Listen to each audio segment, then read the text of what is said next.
Welcome to Ranemma కబుర్లు. ఈరోజు అమ్మవారికి ఇష్టమైన పాల పాయసం చేస్తున్నాను, చూస్తూ రండి. పాలను ఒక 2 లీటర్ల పాలను తీసుకున్నాను. ఈ విధంగా బాగా మరిగించాలన్నమాట. ఇవి మరుగుతూ ఉన్నాయి. గోవు యొక్క విశిష్టతను చెప్తాను, వినండి. గోవుని మనం సంరక్షించుకోవాలి. గోవుకి ఎప్పుడు అంత గ్రాసం పెడుతూ ఉంటే మన జాతకంలోని దోషాలన్నీ పోతాయన్నమాట. గోవు పేడతో కళ్యాపు చల్లడం వల్ల లక్ష్మీదేవి తప్పనిసరిగా ఆ కళ్యాపు చల్లిన దగ్గర పాదం మోపుతుందని మా అత్తగారు చెప్తూ ఉండేవారు. ఆవు సంట్లో 64 రుచులు అని అంటారండి పెద్దలు. ఆవు యొక్క పాలు, పెరుగు, వెన్న, మనం ఇప్పుడు తింటుంటాం చూడండి, పన్నీరు, ప్రతి ఒక్కటి మంచి శ్రేష్టమైన ఆహారము. కాబట్టే లక్ష్మీ అమ్మవారికి చాలా ఇష్టం. పాల సముద్రంలో పుట్టినారు కాబట్టి అమ్మవారికి పాల పాయసం చేసి పెడదామని కోరికతో చేస్తున్నాను. బాగా చిక్కగా అయ్యేదాకా కాచుకోండి. చూడండి ఎట్లా చిక్కగా అయ్యాయో. ఈ విధంగా మేగడ కట్టాలన్నమాట. బాగా లావుగా మేగడ కట్టాలి, దళ్ళసరిగా మేగడ కట్టాలి. ఇదిగో డ్రై ఫ్రూట్స్ మనకి ఏ వీలు ఇంట్లో ఉంటే అవి కొద్దిగా బరగ్గా పౌడర్ చేసి మిక్సీలో చేసి పౌడర్ చేసుకోండి. కిస్మిస్ మాత్రం వేయొద్దండి, పాలు విరిగిపోతాయి అన్నమాట. అది మాత్రం వేయకుండా ఈ డ్రై ఫ్రూట్స్ ఇవన్నీ బరగ్గా పౌడర్ చేసుకుందాము మిక్సీలో వేసి. ఇదిగో చూడండి, ఈ విధంగా పౌడర్ చేసుకుంటాము. మన ఇంట్లో ఏవి ఉంటే అవి వేస్తాం.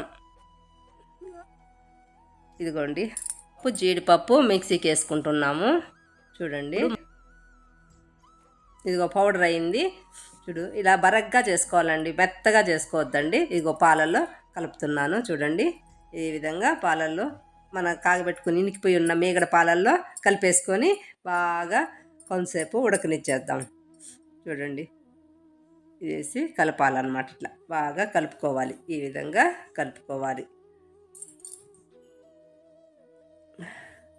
ఒక 5 నిమిషాలు ఉడకనివ్వాలండి. ఇప్పుడు చూడు, ఈ దేశీ ఆవు పాలండి, అందుకే అలా పచ్చగా ఉన్నాయి. ఈ ఆవు పాలు, దేశీ ఆవు పాలు ఇంకా శ్రేష్టము, ఆరోగ్యము, ఇవి చాలా మంచిది. ఇదిగోండి, యాలక్కాయ పౌడర్ వేస్తున్నాను కొద్దిగా.